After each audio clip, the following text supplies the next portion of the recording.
So students देखते हैं अपना next problem. Summation r is from 0 to n minus 1 ncr upon ncr plus 1। Okay, यहाँ पर एक मैंने बहुत इंपॉर्टेंट प्रॉपर्टी लिखी हुई है, ये हमें याद रखना है। ये बहुत सारे क्वेश्चंस में अप्लाई होती है that ncr plus ncr minus 1 is equal to n plus 1 cr। n का पावर तो हमें एक बढ़ा देना है और दोनों में से जो डिफरेंस इन दोनों का 1 होना चाहिए। ओके, और जो ज्यादा है उसको हमने इसके सफिक्स में यूज किया हुआ। ओके, सो यहाँ पर ये प्रॉपर्टी यूज हो रही है, हम इसको थोड़ा और सिंपलीफाई करें। That summation r is from 0 to n minus 1 that is ncr upon ncr plus ncr plus 1, दोनों में डिफरेंस 1 का है तो ऊपर हो जाएगा n प्लस 1 c। r कौन सा लेना है, जो ज्यादा वाला है, that is r plus 1। Okay, अब यहाँ पर दोनों जो बाइनोमियल कोफिशिएंट्स हैं वो डिवीजन में है, तो हम क्या करें, इनको ओपन करके लिख लेते हैं। ये हो जाएगा summation r is from 0 to n minus 1 there is factorial n over factorial r into factorial n minus r upon n plus 1 factorial upon factorial r plus 1 into n minus r factorial. ये तो term cancel हो गया। Okay, इसको थोड़ा और simplify करते हैं। r is from 0 to n minus 1, ये हो जाएगा r प्लस 1 ऊपर बचेगा और यहाँ बचेगा n प्लस 1।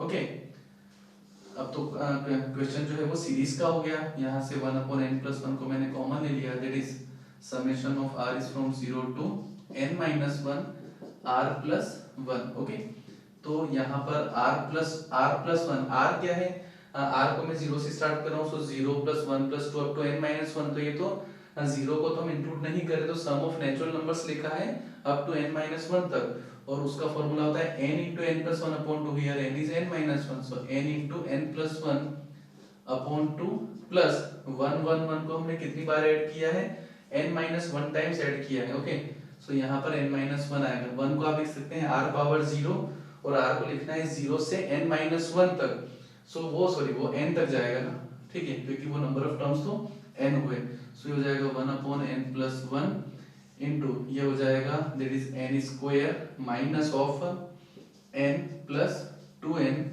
अपॉन 2। सो हो जाएगा 1 अपॉन n प्लस 1, ऊपर हो जाएगा n स्क्वायर प्लस n और n कॉमन आने पर हो जाएगा n into n plus 1 upon 2। n plus 1 भी कैंसिल हो गया, सो n upon 2 is the correct answer. Okay, तो आप देखिए इस प्रॉपर्टी ने क्वेश्चन को काफी सिंपल कर दिया। अदरवाइज हम एनसीआर को ओपन कर दे, एनसीआर प्लस 1 को ओपन कर दे और फिर इसको सिंपलीफाई करते तो लास्ट में जाके हमें यही फैक्टर मिलता। इसलिए वो प्रॉपर्टी हमें याद रखनी है, रटनी नहीं है। याद रखना और रटने में क्या डिफरेंस होता है ये बता चुका हूँ। आप इस प्रॉपर्टी पे बेस्ड 2-4 क्वेश्चन अगर सॉल्व करेंगे तो आपको ये प्रॉपर्टी जो है वो ऑटोमेटिकली याद हो जाएगी। ओके, सो देखते हैं अपने नेक्स्ट प्रॉब्लम। अपनी जो नेक्स्ट प्रॉब्लम है वो भी उसी प्रॉपर्टी पर बेस्ड है जो हमने प्रीवियस क्वेश्चन में डिस्कस किया है। Okay, NCR plus 2 times NCR minus 1 plus NCR minus 2, इसको हमें कंबाइन करके लिखना है। ओके, तो कैसे अप्रोच करेंगे, तो सबसे पहले हमें वो प्रॉपर्टी को यूज करना है, तो हमारे पास में दो टर्म्स होनी चाहिए और मिडिल में जो दो टर्म्स हैं हम उनको सेपरेट करके दो टर्म्स बना सकते हैं। सो इसको हम ऐसे लिख सकते हैं, NCR plus NCR minus 1 plus NCR minus 1 plus NCR minus 2। Okay, जो सफिक्स है अपना उनका डिफरेंस 1 होना चाहिए, तो यहाँ पर डिफरेंस 1 है तो इसको लिख सकता हूँ n प्लस 1 CR। r जो ज्यादा होगा उसको लिखना है, यहाँ पर भी डिफरेंस 1 है, सो n प्लस 1 CR। r क्या है, r माइनस 1। अगेन ये प्रॉपर्टी यूज हो सकती है, n तो दोनों में सेम ही है और जो अपना जो सफिक्स है उनका डिफरेंस भी 1 है, सो अगेन ये हो जाएगा n प्लस 1, सो n प्लस 2 CR। r कौन सा लेना जो ज्यादा है। ओके, तो क्वेश्चन कंबाइन होकर बिल्कुल सिंपल सा हो गया है। अदरवाइज हमें फिर इन सबको ओपन करके लिखना होता और फाइनली जाकर हमारे पास में यही रिजल्ट बनता। ओके, चलते हैं नेक्स्ट प्रॉब्लम पर। Our next problem is find the coefficient of t power 24 in that expression। Question JEE 2003 में पूछा गया है। ओके, तो क्वेश्चन में t पावर 24 का हमें कोफिशिएंट फाइंड करना है। ओके, थोड़ा और इसको सिंपलीफाई करते हैं। सो ये हो जाएगा 1 plus t square whole power 12, इसको मल्टीप्लाई कर रहा हूँ, so that is 1 into 1 plus t power 12 plus t power 24 plus t power 36। इसका अंदर मल्टीप्लाई करें, सो ये बनेगा 1 plus t square power 12 plus t power 12 into 1 plus t square whole power 12 plus t power 24 into 1 plus t square whole power 12 plus t power 36 into 1 plus t square whole power 12। Okay, इस पूरे expression में से मुझे T power 24 का term चाहिए, coefficient चाहिए।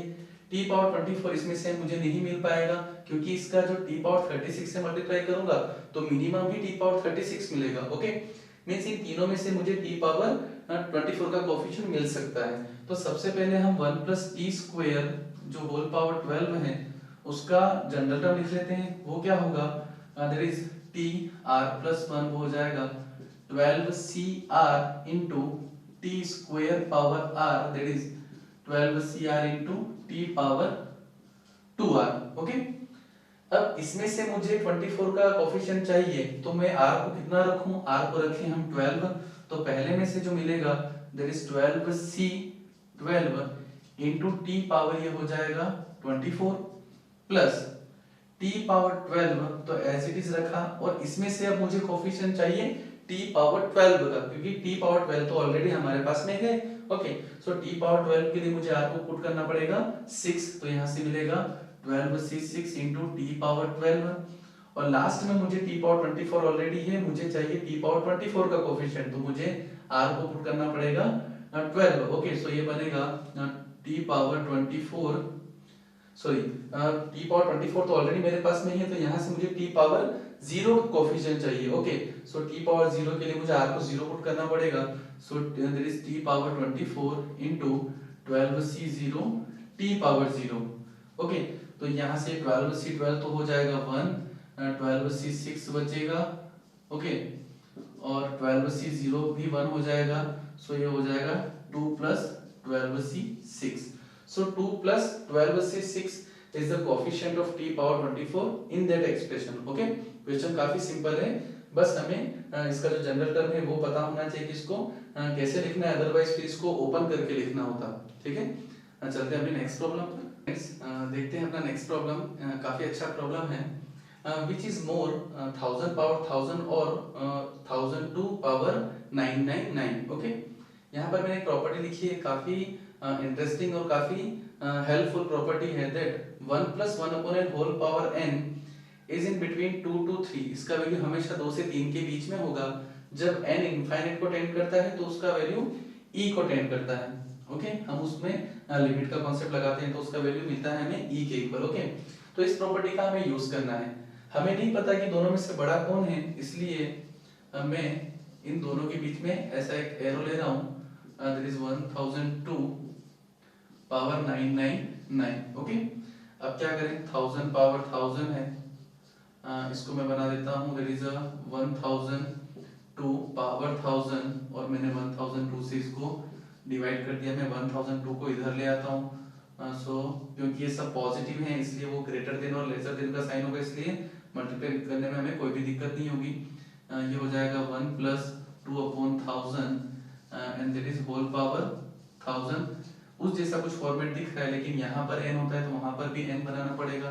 सो 1000 of 2 and that is 1 plus 2 upon 1000 and that is 1000 upon 2 और whole power, इसको मैं 2 कर देता हूँ। ओके, सो ये जो वैल्यू है वो 2 से 3 के बीच में होगा। इसका मैक्सिमम वैल्यू ही e है, तो मैं अगर इसको e भी अज्यूम कर लूं तो ये e स्क्वायर होगा। ओके, अगर ये e स्क्वायर होगा तो ये इधर 1002 है, 1002 e स्क्वायर से बड़ा है, मींस ये ग्रेटर होगा, ये ग्रेटर होगा, ये ग्रेटर होगा, ये ग्रेटर होगा, तो ये ग्रेटर होगा। Okay, so 1000 power 1000 is greater than 1000 power 2 whole power 999। Okay, चलते हैं अपनी नेक्स्ट प्रॉब्लम पर।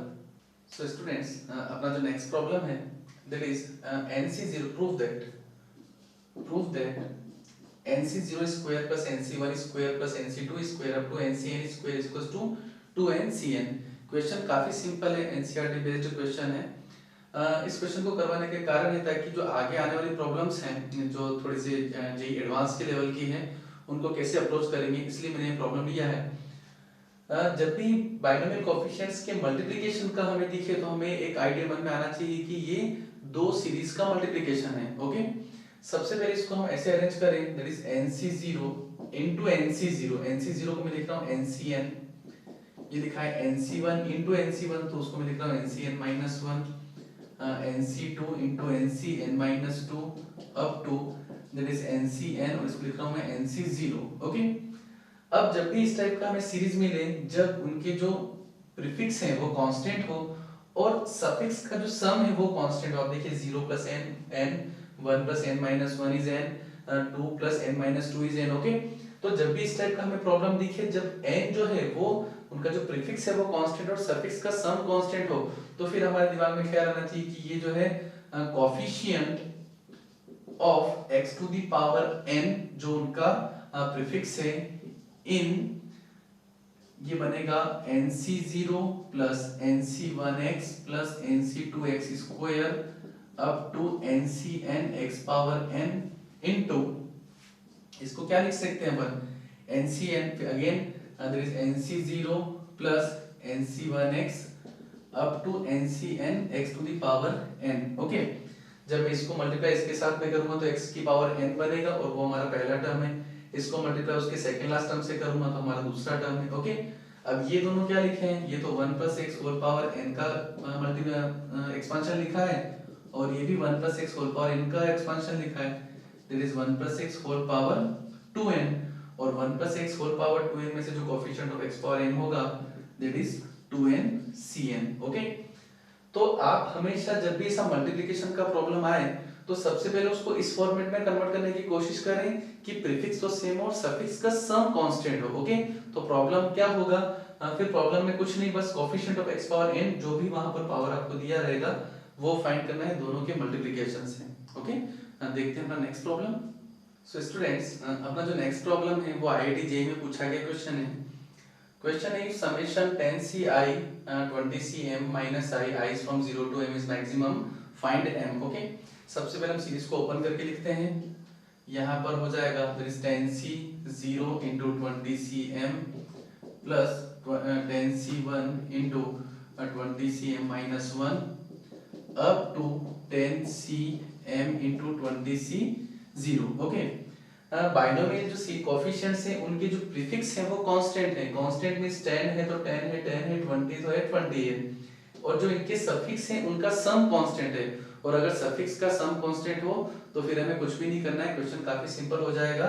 हमें क्या निकालना है, coefficient of x to the power, इन दोनों का सम जो कांस्टेंट है दैट इज m, इन एक्सपांशन किसका लेना है, that is 1 plus x power 10 into 1 plus x power 20 का जो इनकी पावर्स हैं। ओके, सो यहां से हो जाएगा 1 प्लस एक्स पावर 30 एंड इसमें से हमें लेना है coefficient of x power m, तो वो हो जाएगा 30cm। तो इस समेशन का वैल्यू आ रहा है 30cm और इसका वैल्यू हमें मैक्सिमम चाहिए, तो मैक्सिमम कब होगा, n यहाँ पर E1 है, सो E1 के केस में होता है 30/2 that is 15, so 15 is our correct answer. Okay, so चलते हैं अपनी नेक्स्ट प्रॉब्लम पर, चलते हैं अपने नेक्स्ट प्रॉब्लम पर।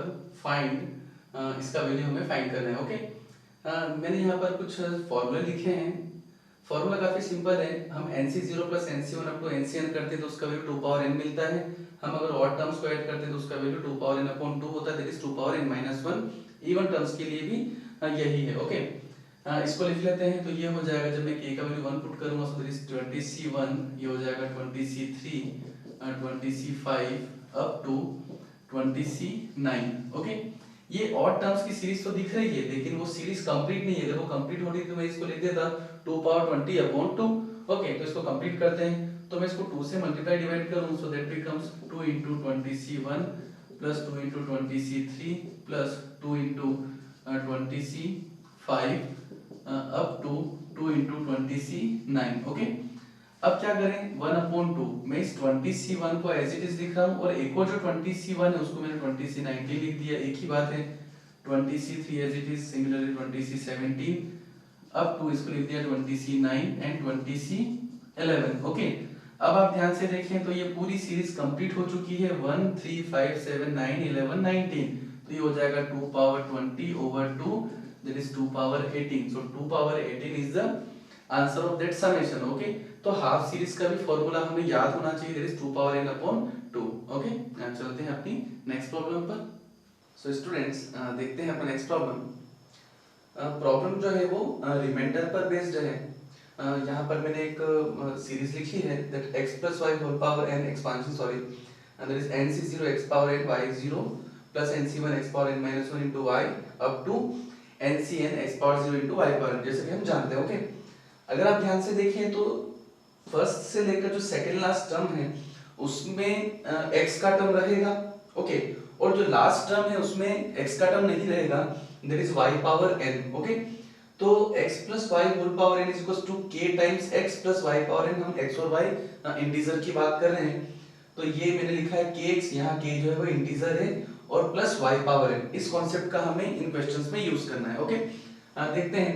पहला क्वेश्चन है रिमाइंडर ऑफ 2108 अपॉन 11। जब मैं 2 पावर 108 को जब मैं 11 से डिवाइड करूंगा तो कितना रिमाइंडर मिलेगा। ओके, इस टाइप के प्रॉब्लम को कैसे अप्रोच करना है? सबसे पहले तो आप ऊपर वाले को 11 के फैक्टर, जो 11 के मल्टीपल से उनके पास में कौन सा नंबर बन रहा है उसमें कन्वर्ट करने की कोशिश करें। ओके, 11 1 जा 11। ओके, सो 2 का ऐसा कोई भी मल्टीपल नहीं जो 11 के पास में हो।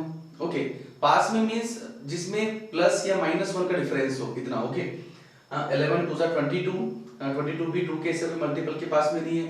11 3 जा 33 जो कि 2 पावर 5 की मल्टीपल मींस 2 पावर 2 पावर 5 जो होता है वो 32 होता है, दैट इज 32 प्लस 1। ओके, तो फिर हम इसको कन्वर्ट करते हैं किसमें? 2 पावर 5 में। सो ये हो जाएगा 2 power 5 whole raise to the power कितना हो जाएगा, दैट इज 21। तो यहां से तो मिलेगा हमें 105 और यहां एक्स्ट्रा कितना बचा 2 power 3। Okay, upon 11 that is 8।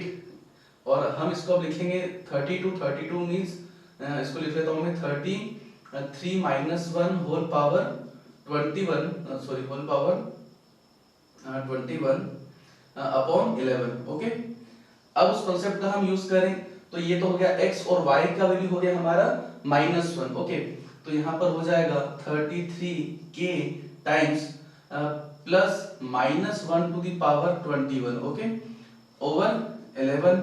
सो ये हो जाएगा 8 into 33k minus of 8 -1 power 21 is -1, 8 से मल्टीप्लाई करेंगे तो वो -8 हो जाएगा अपॉन 11। अब यहाँ पर अगर मैं 11 से डिवाइड करूंगा तो -8 रिमाइंडर बचेगा, लेकिन रिमाइंडर तो कभी भी नेगेटिव नहीं होता, इसलिए हम इसमें +11 और -11 कर देते हैं। सो 8 इंटू 33k और -11 ये क्लब होकर तो 11 का कोई मल्टीपल हो जाएगा, लेट्स से k डैश, और ये हो जाएगा +3 ओवर 11 से मैं डिवाइड कर देता हूँ, तो यहाँ से हमारा जो रिमाइंडर बच रहा है that is 3। So remainder of 2 power 108 upon 11 is 3। Okay, hope आपको ये समझ आ गया होगा। तो आप सेकंड क्वेश्चन खुद से भी अटेम्प्ट करें। देखिए, आप 7 पावर 96 अपॉन 5, 7 का ऐसा मल्टीपल लेना है जो 5 के मल्टीपल के पास में हो। ओके, 5 का मल्टीपल 5 देन 25 देन 10, इस टाइप से तो हमें मिलेगा 55 के नजदीक होगा, जो कि 7 पावर 2 49 के पास में है। ओके, सो यहाँ से मैं लिख लेता हूँ that is 7 power 2 whole raise to the power 48 over 5। ये हो जाएगा 49 means 50 minus 1 whole power 48 upon 5। तो ये हो जाएगा 50 multiple of k plus -1 to the power 48 upon 5। So ये हो जाएगा 50k प्लस 1 अपॉन 5। तो यहाँ से हमारा रिमाइंडर क्या बचेगा, that is 1। Okay, next question देखते हैं। नेक्स्ट क्वेश्चन में आपको समझ में आ गया होगा कि 13 का जो मल्टीपल है दैट इज 26 और वो 25 के नजदीक है। तो 25 के नजदीक है तो क्या करें अपन, 5 पावर 2 पावर 50 कर देता हूँ into 5। Okay, so that is 5 power 100 into 5 power 101 upon 13। ये हो जाएगा 25। सो that is 26 minus 1 into 50 into 5 over 13। ये हो जाएगा 26k plus 1 power -1 power 50 that is +1 upon 13 into 5 चला ही आ रहा है। सो यहाँ से आप देखेंगे कि 26k डैश हो जाएगा प्लस 5 अपॉन 13। सो यहाँ से जो हमारा रिमाइंडर बचेगा that is 5। Okay, so remainder के क्वेश्चन भी कभी कभी जेईई में पूछे गए हैं, तो कैसे अप्रोच करना है आप ध्यान रखिए। जो डिनोमिनेटर में उसके मल्टीपल में हम क्वेश्चन को कन्वर्ट करेंगे और फिर वो कंसेप्ट को यूज करके हम रिमाइंडर फाइंड कर लेंगे। ओके, चलते हैं अपनी नेक्स्ट प्रॉब्लम की ओर। Problem find C0 plus C1 upon 2 into 4 plus C2 upon 3 into 16 up to Cn upon n plus 1 into 2 power 2n। Okay, binomial coefficients के साथ में कांस्टेंट का मल्टीप्लाई है। जब बाइनोमियल कोएफिशिएंट्स के साथ में कांस्टेंट का मल्टीप्लाई होता है तो ये क्वेश्चन हम डिस्कस कर चुके हैं कि हमें उसमें डिफरेंशिएशन का अप्रोच लेना होता है। लेकिन जब जो कांस्टेंट्स वो डिनोमिनेटर में भी हो तो फिर हमारे मन में आना चाहिए कि हमें उसको इंटीग्रेट करना है। ओके, सो कैसे अप्रोच करेंगे इस प्रॉब्लम को? सबसे पहले हम एक्सपांशन लिख लेते हैं 1 plus x whole raised to the power n and that is c0 plus c1x plus c2x square up to cn x to the power n। अब मैं दोनों तरफ इंटीग्रेट कर देता हूँ विद रिस्पेक्ट टू x, तो ये हो जाएगा 1 plus x whole raised to the power n dx। आप यहाँ पर लिमिट का यूज करिए 0 to x, ठीक है, and that is c0 plus c1x plus c2x square up to cn x power n dx 0 to x। Limit का use करने से क्या होगा कि हमें जो इंटीग्रेटिंग कांस्टेंट होगा वो नहीं मिलेगा। ओके, सो यहाँ पर इंटीग्रेशन करेंगे तो क्या बनेगा, that is 1 plus x whole raised to the power n plus 1 upon n plus 1 and limit from 0 to x, और यहाँ हो जाएगा c0x plus c1x square by 2 plus c2x cube by 3 up to cn x to the power n plus 1 upon n plus 1 and limit from 0 to x। Okay, x को जब put करूंगा तो ये बनेगा 1 plus x whole power n plus 1 upon n plus 1, और minus 0 को जब put करेंगे दिस 1 upon 1 plus n, यहाँ पर हो जाएगा c0x plus c1x square by 2 plus c2x cube by 3 up to cn x to the power n plus 1 over n plus 1। Okay, अब अगर आप ध्यान से देखें तो यहाँ पर केवल c0 है और यहाँ पर c0 into x है, तो मैं x से डिवाइड कर देता हूँ। ओके, और यहाँ पर फिर c1 के साथ में 2 तो हो जाएगा, लेकिन यहाँ पर 4 बचेगा, मींस मुझे x का वैल्यू 4 पुट करना है और डिवाइड करना है इक्वेशन को, तो मैं x को 4 पुट कर देता हूँ। सो यहाँ से हो जाएगा that is 5 power n plus 1 minus 1 upon, मैंने 4 से डिवाइड भी कर दिया, that is 4 times n plus 1 and that is equals to c0 plus c1 into 4 upon 2 plus c2 into 4 square upon 3 up to cn into 4 power n upon n plus 1। okay, so 5 power n plus 1 minus 1 upon 4 times n plus 1 is the required answer। okay, 4 power n means 2 power 2n ही लिखा है, that is n plus 1। okay, तो जब भी constants binomial coefficients के denominator में मिले तो फिर हमें इंटीग्रेशन का अप्रोच लेना है। ओके, चलते हैं नेक्स्ट प्रॉब्लम। सो स्टूडेंट्स, देखते हैं अपना नेक्स्ट प्रॉब्लम जो कि जेईई मेन में पूछा गया क्वेश्चन है। उसके पहले मैंने एक फॉर्मूला यहाँ पर लिखा हुआ है that number of terms in the expansion of, जैसे कि हम x plus y whole raised to the power n में नंबर ऑफ टर्म्स कितने होते हैं, दैट इज n plus 1। लेकिन अगर जो टर्म्स हैं अंदर वाले जो टर्म्स हैं वो अगर 2 से ज्यादा हो तो फिर उसका क्या फॉर्मूला है, दैट इज अगर यहाँ पर x1 x2 x3 और अप टू k टर्म्स हो और उसका पावर जो वो n हो, तो इसमें नंबर ऑफ टर्म्स होते हैं n plus k minus 1 c k minus 1। Okay, हमें याद रखना है। क्वेश्चन पर चलते हैं। If the number of terms इन, और यहाँ पर जो हमारे टर्म्स हैं दैट इज 3 टर्म्स है अपने पास में। ओके, इज 28, ये हमें 28 गिवन है, तो इस इंफॉर्मेशन से हमें n का वैल्यू मिल जाएगा। तो सबसे पहले हम n का वैल्यू फाइंड कर लेते हैं। तो हो जाएगा n plus k minus 1 c k minus 1।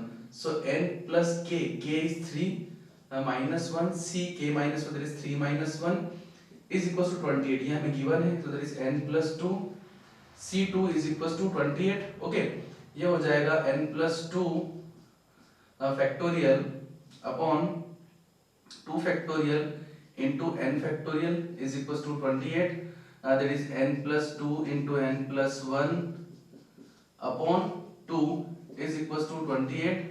so यहाँ से हो जाएगा n plus 2 into n plus 1 is equals to 56, और n is equals to 6 इसको सेटिस्फाई कर रहा है, so n is equals to 6, तो n का वैल्यू तो हमें 6 मिल गया। ओके, अब n का वैल्यू 6 हो गया तो क्वेश्चन को आगे बढ़ते हैं। क्वेश्चन कह रहा है the sum of the coefficient of all the terms in the expansion. जब भी इस टाइप का क्वेश्चन आए कि sum of all the coefficients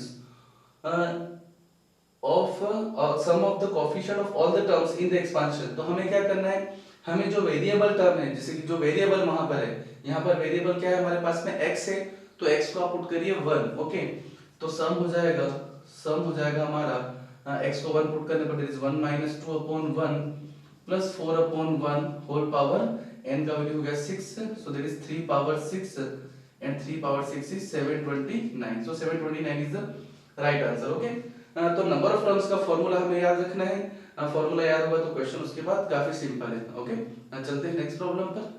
friends देखते हैं अपना नेक्स्ट प्रॉब्लम। नेक्स्ट प्रॉब्लम जो है वो मल्टीनोमियल थ्योरम पर बेस्ड है। यहाँ पर मैंने फॉर्मूला लिखा है, जैसे कि x plus y whole power n का जो जनरल टर्म लिखते हैं हम, वो क्या लिखेंगे, that is ncr into x to the power n minus r into y to the power r। Okay, so मैंने n minus r को r1 लिया है और r को r2 से रिप्लेस किया है, तो फॉर्मूला कुछ इस टाइप से बना है उसका। बस कंडीशन हमें याद रखनी है कि r1 प्लस r2 का जो वैल्यू होता है वो n के इक्वल होता है। सिमिलरली 3 का अगर हम टर्म लेंगे तो बनेगा factorial n upon r1 into r2 into r3 factorial x की पावर में r1 r2 r3 चला जाएगा, वहां पर भी r1 plus r2 plus r3 का वैल्यू n होना चाहिए। ओके, क्वेश्चन देखते हैं, find the coefficient of a power 5 b power 4 into c power 7 in the expansion. Okay, तो इस एक्सपांशन को मैं क्या लिख सकता हूं, that is bc plus ca plus ab whole raise to the power 8 is equals to factorial 8 over r1 r2 and r3 factorial,